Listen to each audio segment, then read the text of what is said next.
Inflammation is a local immune response to tissue injury or infection, experienced as heat, redness, edema, pain, and loss of function. Immediately after injury, inflammation begins with brief vasoconstriction of the local blood vessels to reduce blood loss and formation of a clot to stop the bleeding.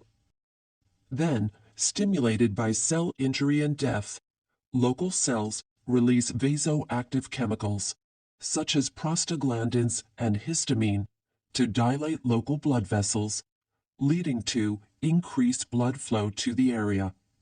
These chemicals also cause endothelial cells in small blood vessels to contract, opening spaces between them.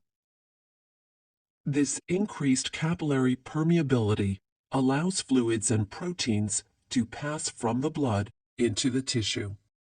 Next, during a multi-stage process called chemotaxis, circulating immune cells, called neutrophils, move out of the blood vessels to the site of injury and destroy pathogens and damaged cells. Chemotaxis begins when cells at the injury site release messenger molecules called chemoattractants, which cause local endothelial cells and circulating neutrophils to stick together. Next, in a process called diapedesis, neutrophils squeeze through the endothelial gaps. The neutrophils migrate to the injury site by following a chemotactic gradient. Upon arrival, the neutrophils encounter bacteria, engulf them, and digest them in a process called phagocytosis.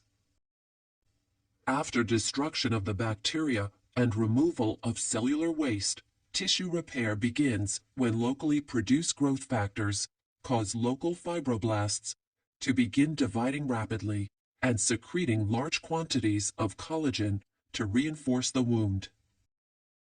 Anti-inflammatory drugs inhibit inflammation by blocking production of inflammatory chemicals. The most common drugs for inflammation are non-steroidal anti-inflammatory drugs, or NSAIDs, such as aspirin and ibuprofen. They contain an enzyme called cyclooxygenase, or COX, that inhibits the production of prostaglandins and several other inflammatory chemicals, thus reducing vasodilation, edema, and pain associated with inflammation.